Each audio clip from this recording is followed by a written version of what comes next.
Graça e paz da parte de Deus a você. No livro de Provérbios, capítulo 2, fala da excelência da sabedoria. Vamos ler somente alguns versos desse capítulo, mas eu te deixo o convite para que você leia todo o capítulo e medite na palavra de Deus que fala conosco. Vamos ler Provérbios, capítulo 2, versículo do 3 ao 6. Se clamares por conhecimento e por inteligência alçares a tua voz, se como a prata a buscares e como a tesouros escondidos a procurares, então entenderás o temor do Senhor e acharás o conhecimento de Deus, porque o Senhor dá a sabedoria. Da sua boca é que vem o conhecimento e o entendimento. Observe o próprio Deus nos convidando a buscar a sabedoria. E é nele mesmo que devemos buscar, pois é com ele que está a sabedoria. Podemos fazer a seguinte pergunta: mas por que buscar a sabedoria? Ora, para tudo precisamos de sabedoria, para saber o que fazer e para onde ir. Oséias capítulo 4, versículo 6 também responde assim: o meu povo perece, ou o meu povo foi destruído, porque lhe faltou o conhecimento. Porque tu rejeitaste o conhecimento, também eu te rejeitarei, para que não sejas sacerdote diante de mim. E visto que te esqueceste da lei do teu Deus, também eu me esquecerei de teus filhos. É isso. O povo morre por não buscar a sabedoria, lembrando que existe a falsa sabedoria, aquele caminho que o homem trilha pensando que é o certo e direito, mas o final desse caminho é a morte. Vamos ler Provérbios capítulo 14, versículo 12, que diz essas palavras: há um caminho que ao homem parece direito, mas o fim dele são os caminhos da morte. E isso também pode significar que existem mensagens que parecem ser de Deus, mas o fim pode ser mensagem que te afasta de Deus e te leva para longe dele. Mas como saberemos? A primeira coisa é estar em íntima comunhão com Deus por meio da oração e pedindo orientação ao Espírito Santo para compreender a Bíblia. Isso faz com que estejamos mais protegidos e preparados, e quando vier alguma mensagem parecendo ser de Deus, o Espírito Santo nos revelará. É muito importante sabermos se uma mensagem que chega a nós é de Deus ou não. Porque se for de Deus e rejeitamos como se não fosse, estamos rejeitando o próprio Cristo. Ou se a mensagem não for de Deus e aceitarmos, também estamos negando a Cristo e aceitando o outro no lugar dele. Vamos ver a experiência do apóstolo Paulo levando a mensagem de Deus aos judeus em Tessalônica. Atos dos Apóstolos, capítulo 17, versículo de 1 a 4, diz assim: e, passando por Anfípolis e Apolônia, chegaram a Tessalônica, onde havia uma sinagoga de judeus.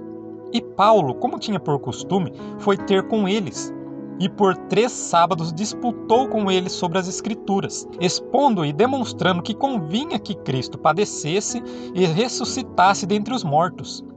E este Jesus que vos anuncio, dizia ele, é o Cristo. E alguns deles creram, e ajuntaram-se com Paulo e Silas, e também uma grande multidão de gregos religiosos, e não poucas mulheres principais. Observe que Paulo pregava expondo e demonstrando, ou seja, provando na Bíblia que Jesus era o Cristo. E é aí que está a prova de que a mensagem é de Deus, pela prova nas Escrituras. Foram muitos os judeus nesse lugar que rejeitaram a mensagem de Deus, pregada por Paulo, e somente alguns creram nele. E a grande multidão que creu eram gregos e mulheres de fora que aceitaram a mensagem. E por causa dos judeus de Tessalônica não aceitarem a mensagem, Paulo e outros que estavam com ele na pregação e obra de Deus tiveram que fugir à noite daquele lugar e levar a mensagem a outras pessoas. Ainda no livro de Atos dos Apóstolos, capítulo 17, vamos ler os versos do 10 ao 12, que diz: e logo os irmãos enviaram de noite Paulo e Silas a Bereia, e eles, chegando lá, foram à sinagoga dos judeus. Ora, estes foram mais nobres do que os que estavam em Tessalônica, porque de bom grado receberam a palavra, examinando cada dia nas Escrituras se essas coisas eram assim. De sorte que creram muitos deles, e também mulheres gregas da classe nobre, e não poucos homens. Devemos ter em mente com essa experiência de Paulo que não é por muitos aceitarem que tal mensagem é de Deus, ou por ser rejeitada por muitos que tal mensagem é de Deus. A mensagem verdadeira sabemos pelo fato de ter provas no que Deus escreveu na Bíblia através de seus servos que foram inspirados pelo Espírito Santo. Analisando os 2 grupos de pessoas, os que aceitaram e os que rejeitaram a mensagem, lembrando que os 2 grupos eram de judeus. Vemos os que odiaram a Cristo e a mensagem tanto que, mesmo com provas na Bíblia, não quiseram aceitar. E o segundo grupo, que são os judeus de Bereia, deixaram um exemplo de como nós devemos ser diante das doutrinas e ensinamentos que são pregados. Devemos examinar as Escrituras cada dia para ver se é verdade ou não, porque se os judeus de Bereia, sendo estudantes da Bíblia, não achassem provas da verdade na Bíblia, eles não teriam aceitado a mensagem de bom grado. E é assim que nós devemos fazer. Não aceitar qualquer mensagem, mesmo que pareça que é de Deus, e impressiona muita gente. Temos que aceitar a mensagem depois de ter provas na Bíblia de que é verdade. Vamos então dar início ao estudo de hoje. Jesus é o primogênito ou o unigênito Filho de Deus? Vamos aos textos mais conhecidos da Bíblia. João capítulo 3, versículo 16. Porque Deus amou o mundo de tal maneira que deu seu Filho unigênito, para que todo aquele que nele crê não pereça, mas tenha a vida eterna. Por esse verso vemos que Jesus é o Filho unigênito. Agora vamos ler Lucas capítulo 2, versículo do 4 ao 7. E subiu também José da Galiléia, da cidade de Nazaré, a Judéia, a cidade de Davi, chamada Belém, porque era da casa e família de Davi, a fim de alistar-se com Maria, sua esposa, que estava grávida. E aconteceu que, estando eles ali, se cumpriram os dias em que ela havia de dar à luz. E deu à luz a seu filho primogênito, e envolveu-o em panos, e deitou-o numa manjedoura, porque não havia lugar para eles na estalagem.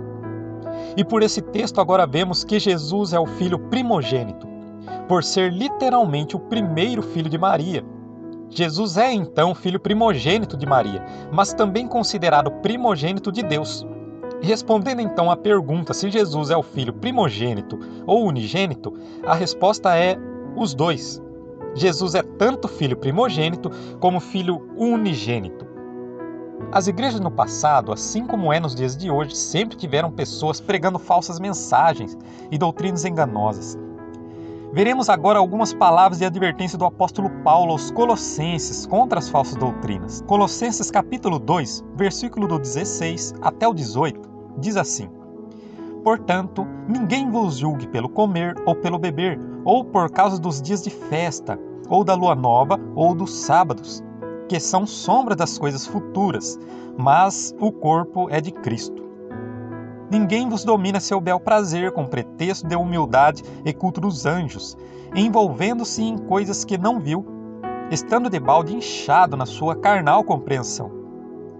Nessas palavras vemos que tinham pessoas ensinando na igreja leis e festas cerimoniais que tinham sido abolidas na cruz de Cristo. Paulo diz que essas coisas são sombras das coisas futuras, porque já passaram e não tem mais necessidade de observar. E a advertência a nós hoje é a mesma que Paulo disse no verso 18, para ninguém nos dominar a seu bel prazer, com mentiras e coisas que eles nem sabem, e estão inchados em sua própria carnal compreensão. Carnal compreensão significa que parece que a pessoa está tendo compreensão do assunto, mas quando os textos que tentam usar é ligado com outros textos, aí vem dúvidas. Isso é a carnal compreensão, pois a compreensão que vem de Deus é bem clara quando ligamos os versos com outros versos da Bíblia. Em vez de nos deixar dúvidas, nos trará mais clara e satisfatória compreensão da verdade. Colossenses capítulo 1, versículo do 15 ao 18, fazendo referência a Cristo, diz assim: O qual é a imagem do Deus invisível, o primogênito de toda a criação, porque nele foram criadas todas as coisas que há nos céus e na terra, visíveis e invisíveis, sejam tronos, sejam dominações, sejam principados, sejam potestades. Tudo foi criado por ele e para ele, e ele é antes de todas as coisas, e todas as coisas subsistem por ele, e ele é a cabeça do corpo, da igreja. É o princípio e o primogênito dentre os mortos, para que em tudo tenha a preeminência. A palavra preeminência nos ajuda a entender melhor o significado de primogênito de toda a criação. Preeminência significa posição superior, ou seja, o mais importante de todas as questões. Vamos a outros textos para melhor compreensão. Apocalipse capítulo 1, versículo 5 diz assim: E da parte de Jesus Cristo, que é a fiel testemunha, o primogênito dentre os mortos, e o príncipe dos reis da terra, aquele que nos amou e em seu sangue nos lavou dos nossos pecados. Então veja que dizer que Cristo é o primeiro ser criado, por dizer o primogênito de toda a criação, é o mesmo que ler esse texto de Apocalipse e dizer que Cristo foi o primeiro que morreu e ressuscitou. Nesse verso que lemos também entra a palavra preeminência. Cristo não é o primeiro a morrer e ressuscitar, mas entre todos os que morreram e ressuscitaram, Cristo tem a maior importância, ou seja, posição superior. Deu para compreender? Vamos ler 1 de Reis, capítulo 17, versículo do 22 ao 23. E o Senhor ouviu a voz de Elias, e a alma do menino tornou a entrar nele, e reviveu. E Elias tomou o menino, e o trouxe do quarto à casa, e o deu à sua mãe. E disse Elias: Vês aí, teu filho vive. Essa é a experiência do profeta Elias na casa da viúva de Sarepta, que teve o seu filho enfermo que chegou a morrer. E Elias ora pelo menino e ele ressuscita. Essa é uma das provas de alguém que morreu que ressuscitou antes de Cristo. A outra experiência é na morte do profeta Eliseu, que conta que um homem que havia também morrido foi lançado na mesma cova que Eliseu. E quando esse tocou nos ossos de Eliseu, ressuscitou. Vamos conferir em 2 de Reis, capítulo 13, versículo 21. E sucedeu que, enterrando eles um homem, eis que viram uma tropa, e lançaram um homem na sepultura de Eliseu.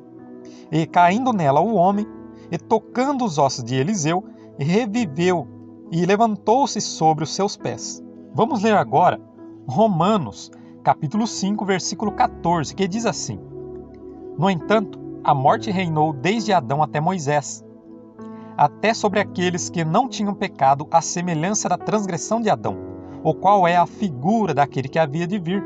Então, se a morte reinou até Moisés, significa que ninguém mais morreu depois de Moisés? Esse é outro texto que deve ser ligado com o outro para compreender. O texto quer dizer que antes de Moisés a morte já reinava, mesmo não tendo lei por escrita. E agora a morte continua a reinar com a lei por escrita, dada na época de Moisés. Agora vamos a Salmos capítulo 89, versículo do 20 ao 27, que diz: Achei a Davi, meu servo, com santo óleo ungi, com o qual a minha mão ficará firme, e o meu braço o fortalecerá. O inimigo não o oportunará, nem o filho da perversidade o afligirá. E eu derrubarei os seus inimigos perante a sua face, e ferirei aos que o odeiam. E a minha fidelidade e a minha benignidade estão com ele, e em meu nome será exaltado o seu poder. Porei também a sua mão no mar, e a sua direita nos rios. E ele me chamará, dizendo: Tu és meu Pai, meu Deus, e a rocha da minha salvação. Também o farei meu primogênito, mais elevado do que os reis da terra. Então Deus deu a Davi o lugar de primogênito. Mas a pergunta que nos vem é: Davi era filho primogênito de seu pai Jessé? Vamos ler no livro do profeta Samuel, Davi sendo ungido como um rei. 1 de Samuel, capítulo 16, versículo do 10 ao 13, que diz assim: Assim fez passar Jessé os seus 7 filhos diante de Samuel. Porém Samuel disse a Jessé: O Senhor não tem escolhido a estes. Disse mais Samuel a Jessé: Acabaram-se os moços? E disse: Ainda falta o menor, que está apacentando as ovelhas. Disse, pois, Samuel a Jessé: Manda chamá-lo, porque não nos assentaremos até que ele venha aqui. Então mandou chamá-lo e fê-lo entrar. E era ruivo e formoso de semblante, e de boa presença. E disse o Senhor: Levanta-te e unge-o, porque é este mesmo. Então Samuel tomou o chifre do azeite e ungiu-o no meio dos seus irmãos. E desde aquele dia em diante o Espírito do Senhor se apoderou de Davi. Então Samuel se levantou e voltou a Ramá. Davi era o último filho de Jessé e não o primeiro. Mas por causa da importância para Deus sendo escolhido como um rei, ele foi chamado primogênito. Se Davi era o último filho de Jessé, quem era o primeiro? 1 de Samuel, capítulo 17, versículo 13. Foram seus 3 filhos mais velhos de Jessé, e seguiram a Saul à guerra. E eram os nomes de seus 3 filhos que foram à guerra: Eliabe, o primogênito, e o segundo, Abinadab, e o terceiro, Sama. Eliabe, então, era o primeiro filho e não Davi. Vamos ler agora Salmos, capítulo 89, versículo 3, que diz: Fiz uma aliança com meu escolhido, e jurei ao meu servo Davi, dizendo... Por esse verso, entendemos que pelo fato de Davi ser um importante escolhido, ele foi considerado primogênito para Deus. Outro que não era primogênito, mas por ser escolhido para Deus foi considerado primogênito, está em Êxodo, capítulo 4, versículo 22. Então dirás a Faraó: Assim diz o Senhor, Israel é meu filho, meu primogênito. Israel, para quem não sabe, é Jacó. E Jacó era o segundo filho de Isaque, sendo Esaú o primogênito. Jeremias capítulo 31, versículo 9 diz: Virão com choro e com súplicas os levarei, guiá-los-ei aos ribeiros de águas por caminho direi, no qual não tropeçarão, porque sou um pai para Israel, e Efraim é o meu primogênito. Efraim era um dos filhos de José do Egito, e para Deus também foi considerado primogênito. E mais uma vez a pergunta: Efraim era o primeiro filho de José? Vamos conferir em Gênesis capítulo 41, versículo do 51 ao 52, que diz: E chamou José ao primeiro Manassés, porque disse: Deus me fez esquecer do meu trabalho e de toda a casa de meu pai. E o segundo chamou Efraim, porque disse: Deus me fez crescer na terra da minha aflição. Manassés é quem era o primeiro filho de José, sendo Efraim o segundo. Gênesis capítulo 46, versículo 8. E estes são os nomes dos filhos de Israel, que vieram do Egito: Jacó e seus filhos, Rúben, o primogênito de Jacó. Agora, 1 de Crônicas capítulo 5, versículo 1.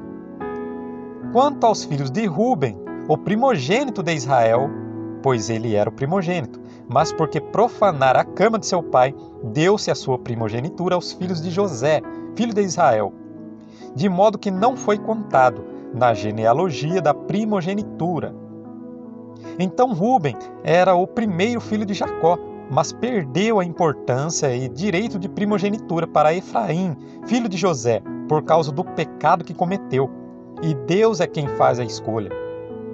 Até aqui, nós vemos que todo primeiro filho é o primogênito, mas nem todo primogênito é o primeiro filho, como conferimos nos textos da Bíblia. E isso para ficar claro na nossa mente que Jesus é considerado filho primogênito não por ser o primeiro gerado por Deus, mas por ter a preeminência, como lemos lá em Colossenses capítulo 1, versículo 18, que significa ter posição superior, ou mais importante, e escolhido por Deus. Agora é fácil entender por que Jesus é o filho primogênito. Vamos ler agora no Evangelho de João, capítulo 1, versículo 14, que diz assim: E o Verbo se fez carne e habitou entre nós, e vimos a sua glória como a glória do unigênito do Pai, cheio de graça e de verdade. Agora precisamos entender por que Jesus é o Filho unigênito. As pessoas que descreram da divindade e eternidade de Jesus dizem que Jesus é unigênito por ser o único Filho gerado por Deus. Vamos ler Hebreus capítulo 11, versículo 17, que diz: Pela fé ofereceu Abraão a Isaque, quando foi provado. Sim, aquele que recebera as promessas ofereceu o seu unigênito. Então Isaque era o único filho de Abraão? Vamos conferir Gênesis capítulo 25, versículo 1 e 2. E Abraão tomou outra mulher, e o seu nome era Quetura, e deu-lhe à luz Zinrã, Joczã, Medã, Midian, Gisbaque e Suá. Então Isaque não era o único filho de Abraão, lembrando que antes de Isaque nascer, Abraão já tinha Ismael, que nasceu de Agar, escrava de sua esposa Sara. Dá para entender então que Isaque era o único filho escolhido por Deus como filho da promessa, e não que ele era filho único de Abraão. Mas de onde é que tiraram que Jesus é unigênito por ser o único filho gerado por Deus? Do dicionário. O dicionário vai dizer que unigênito significa único filho, ou que foi gerado e nasceu primeiro. A palavra unigênito que aparece na Bíblia deriva de unigênitus e foi traduzida da palavra monogenes em grego. E o significado de mon é único e genes é genética, genoma, gênero ou tipo ou espécie. O termo original grego não está necessariamente ligado no sentido de nascimento ou criação, mas no sentido de igualdade com Deus.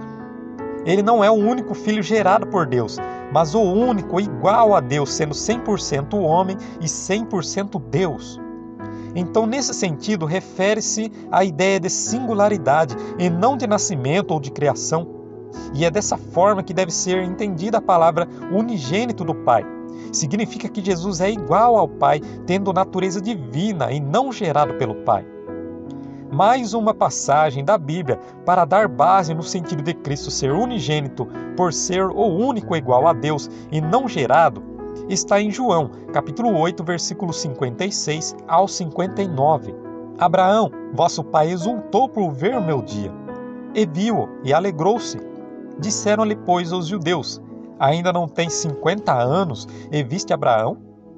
Disse-lhes Jesus: em verdade vos digo que antes que Abraão existisse, eu sou.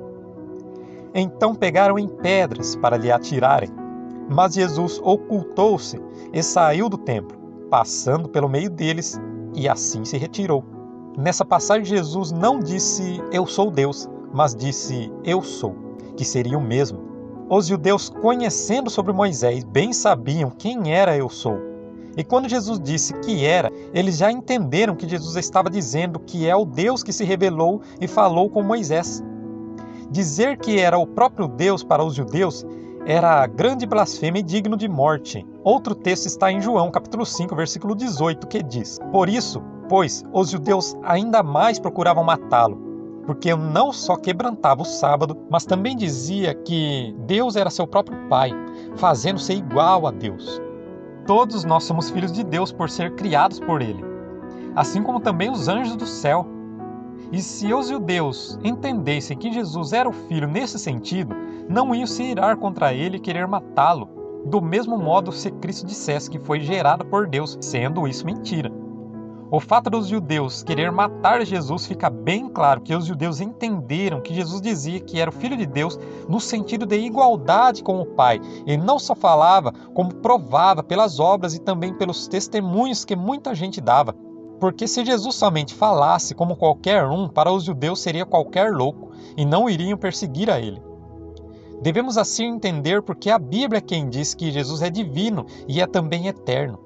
Dizer que significa que Jesus foi gerado é ir contra a Bíblia, que não afirma que Cristo foi gerado em nenhum lugar, a não ser quando fala que a natureza humana de Jesus foi gerada. Fora isso, ele é eterno. Ah, mas o dicionário está dizendo gerado ou nascido. Olha, depois desse estudo você já viu qual é a verdade. Agora você tem a liberdade de escolha, ficar do lado da verdade ou da mentira. O dicionário pode dizer uma coisa e a Bíblia outra. Pegue então o dicionário e a Bíblia, coloque um do lado do outro numa balança. O que pesa mais? O dicionário que foi escrito por homens ou a Bíblia que também foi escrita por homens, mas homens inspirados pelo Espírito Santo? Palavra de Deus ou palavra de homens? Você quem escolhe. Deus te deu o livre-arbítrio para escolher entre a verdade e o erro. Amém? Que Deus te abençoe e até o próximo estudo. Quero estar para sempre apegado a ti, Jesus, Filho de Deus. Eu amo a tua presença, sim, eu amo.